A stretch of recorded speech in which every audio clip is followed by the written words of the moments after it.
I want to do this quick video before the hurricane comes, because here in Florida we're supposed to have a hurricane either tonight or tomorrow, and you can see how gnarly it is already looking.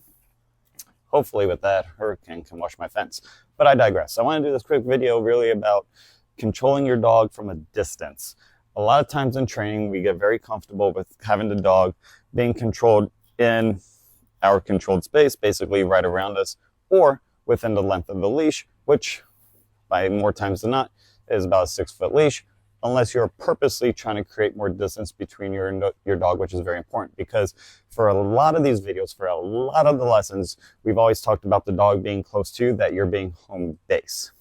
But there are times when the dog needs to be away from you, which is a good thing, where if it's a send away, or they're just in the house being a dog, or if they're in the backyard and they're just being a dog and you're letting them go. Even for like retrieves, things like that, the dog has to be comfortable being away from you.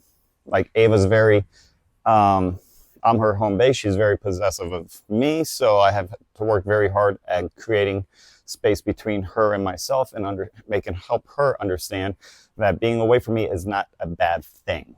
Okay, so I really wanted to just do this really quick, but as always, a lot of this stuff is foundational work. So if you've seen the down video, you've seen this pull before. So a lot of it is going to start close. Yes, the best way to start is to start close, and then you're creating distance. But I'm going to show you 2 quick ways how to do it. One with the pull, once they got it right here in front of you, side to side, wherever you want to do for whatever obedience you're trying to do. Once they got it close, you're going to create distance, but they understand you cannot cross the pull. And then after that, I'm going to show you using Ava's ball how you can use, whether they're food driven or if they're more toy driven, if it's a ball or a tug or anything like that, you can create that distance using what they really want to your benefit. All right, so here it goes really quickly, just with the pull. Ava. And if she starts yelping or barking, forgive me, just because she is always amped up when it comes to her ball. Now that you can see it, front. There's the yelping. Plots. Yes. Come back. Trying to do this quick. Out. Nope. Sit. Now I'm going to create some distance just by stepping away. Plots. See, she already knows, because I don't know if you can tell, but Ace is in the shot too. She's already trying to scoot backwards, which more times than not, primarily I would say that is okay, because you're going to release her backwards. But when they get too comfortable going backwards, that's when you got to release them forward. Yes. Just because I'm going to be a little bit pedantic, a little bit, I'm just going to be nitpicking and being a little form Nazi, just because when they start getting like that, especially when you do your focus heels or your sittings or your heelings, they might start drifting backwards. So with that, I'm going to release them forward. As I always say, read your dog. Whatever they are doing instinctively, do the opposite. So if they're starting to go backwards because I did anyway, kept releasing Ava to go backwards, she naturally wants to go backwards. I also had a second pair of eyes on me when she was heeling. She always went backwards because I kept pushing her backwards. I don't know where it came from, but next thing you know, she started sitting back, so I had to keep going, releasing her forward. Same thing right there, but that is neither here nor there. I'm just trying to help you understand, create some space between you and your dog. But fun little stuff that you can always keep an eye on as well. Come here. Out. Nope. Front. And I always just put her would start with the front. Okay, so whatever that is, front, which is just her in a sit. Then I would take a bit of a further space apart, and then from here, plots, stand, back, yes. I just threw it, not really, no rhyme or reason there. Ava, come on. Out. Sit. No, sit. Good. And again, the extra space and the extra time that I am taking in order to release her is just building more duration in the sit or plots. There you go.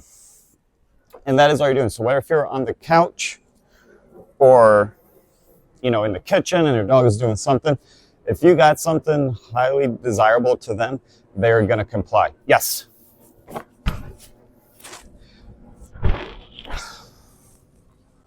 On the other hand, if you're doing something like that, and you're just building duration for her plots, I would actually go to them and release them rather than her coming to me.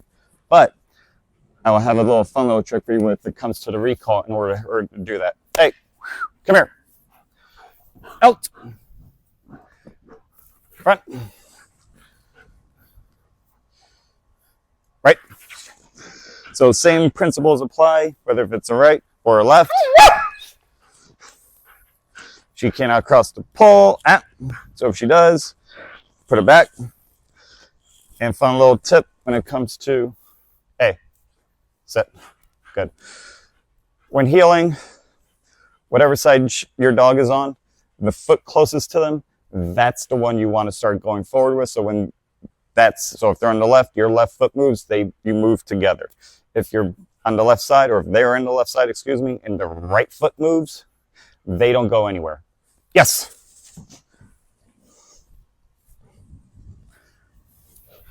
Up. Front. Good. And this will, hey, no, come here, front.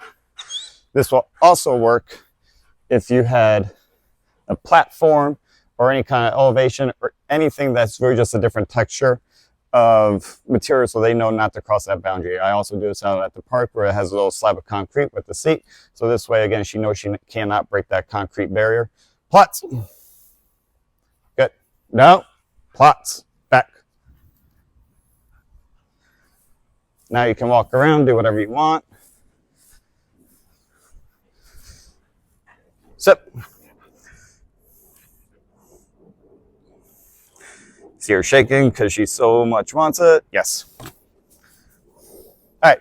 So once you put enough space between you and a pole, or I'm sorry, between you and your dog with the pole, or use any kind of other material. So again, if it's their bed or any kind of lift, anything that the dog can just differentiate from, you'll be fine. Just start creating that space. You can do your downs, you can do your plots, you can do your sits, stands, whatever. It's good foundation work for all those three positions. The duration, then you can go to your dog and release them if you want to have it as a more of a stay command. Here's one way to where you can really build it, okay? Because if you have a high drive dog like Ava, or even a dog that's not so high drive, however, but they want what they, if they're toy driven or food driven, now you're going to control it. I'm not going to have Ava on a leash, but you can put your dog on a leash. I would suggest you put your dog on a leash, because here's what you can do. Come here. Out. Plots. See if she breaks. She doesn't. Nope. No. Come here. Bring her back because she broke. Plots. Left. She might yelp. I'm not worried about the position right now because I just worry about, yes. For the recall, especially if you throw something they want and you have a good leave it or a recall, this is why I say put on a leash, because if they want to ignore you, you can still correct them. And again, I don't have her e-collar, I don't have a collar on her or anything like that. Go ahead, let her go, bring her back. It's going to be a faster way for her drive to come back to you, and then you can release her and she can go get what she wants. So that's a little fun trick to solidify your recall. Come here. Out. No.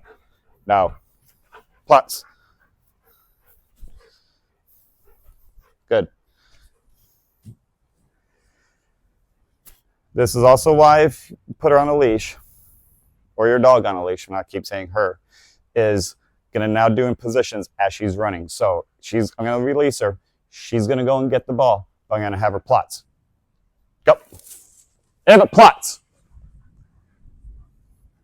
There you go. That is a good little trick in order to create more distance between you and your dog and to have control over your dog. Come here. And she can release, and the fun begins with the dog and the toy. Good dog. Good dog. Good girl. Out. Out. Right.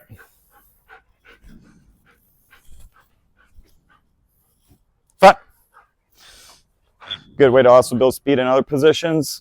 Left. Yes. That's the other way how she stomps on my foot.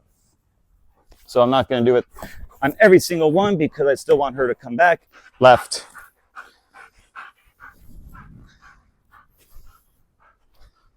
No. Left.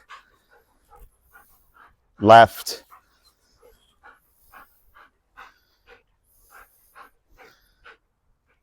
Yep. Plots. Come here. Front. Plots. Front. Plots. Front. Plots. Front. Plots. Front. Plots. Yes.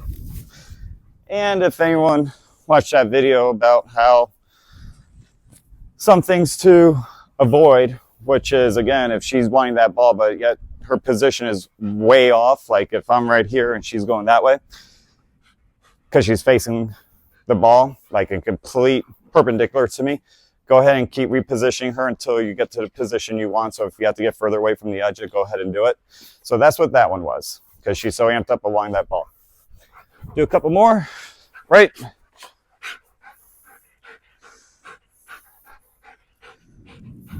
Plots. Plots. Nope. Right. Right. Plots. Yep. Plots. Stand. Sit. Sit. Yes. Good girl. Good girl. One more. Front. Half. Front. Yep. Sit. Sit.